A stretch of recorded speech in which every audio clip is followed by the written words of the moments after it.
السلام علیکم ورحمۃ اللہ وبرکاتہ۔ وعلیکم السلام ورحمۃ اللہ وبرکاتہ۔ آپ لوگ کہاں جا رہے ہو؟ ہم لوگ مکتب میں پڑھنے کے لیے جا رہے ہیں۔ آپ لوگ مکتب میں کیا پڑھتے ہو؟ ہم لوگ مکتب میں قرآن پڑھتے ہیں، چھوٹی چھوٹی دعائیں یاد کرتے ہیں اور حدیث یاد کرتے ہیں، اصلی مسائل سیکھتے ہیں اور نماز میں پڑھی جانے والی ساری معلومات حاصل کرتے ہیں اور نبی صلی اللہ علیہ وسلم کے متعلق ساری بات حاصل کرتے ہیں۔ ماشاء اللہ، تم سب لوگ اتنا سب کچھ پڑھتے ہو۔ اچھا، آپ لوگ تھوڑا بہت مجھے بھی بتاؤ۔ آپ کھانے کی دعا بتائیے۔ کھانا کھانے کی دعا بسم اللہ وعلی برکات اللہ۔ آپ مسجد سے باہر نکلنے کی دعا بتائیے۔ مسجد سے نکلنے کی دعا اللہم انی اسألک من فضلک ورحمتک۔ آپ غسل کا فرائض بتائیے۔ غسل کے فرض 3 ہے۔ نمبر 1 اوپر کا کلی کرنا، نمبر 2 ناک میں نرم ہڈی تک پانی پہنچانا، نمبر 3 پورے بدن پر پانی بہانا، ایک بال کے برابر بھی سوکھا نہ رہے۔ آپ پانی پینے کی سنتیں بتائیے۔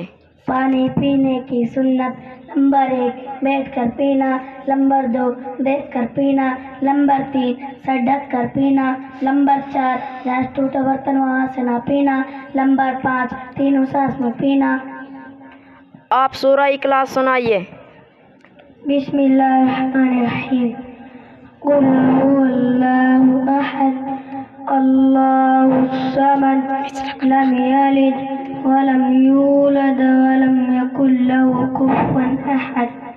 آپ مسجد میں داخل ہونے کی دعا بتائیے۔ مسجد میں داخل ہونے کی دعا اللہم افتح لی ابواب۔ آپ سونے کی دعا بتائیے۔ سونے کی دعا اللہم بسمک اموت و احیا۔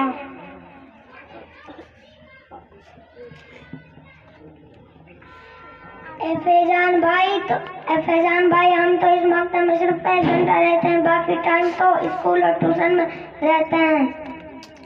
اللہ اکبر، صرف 1 گھنٹے میں اتنی ساری چیزوں کی جانکاری، دنیاوی تعلیم ساتھ ساتھ دینی تعلیم سیکھنے کا یہ ایک سنہرا موقع ہے۔ میرے ابو نے مجھے مدرسہ سے اس لیے نام نکلوا دیا کہ مجھے اسکول اور ٹیوشن جانے کا وقت نہیں ملتا، اور مجھے تو اتنا سب کچھ کہاں یاد رہتا ہے۔ انشاءاللہ میں بھی اپنا ابو سے کہہ کر اس مکتب میں نام لکھواؤں گا۔ اب میں چلتا ہوں۔ السلام علیکم ورحمۃ اللہ وبرکاتہ۔ وعلیکم السلام ورحمۃ اللہ وبرکاتہ۔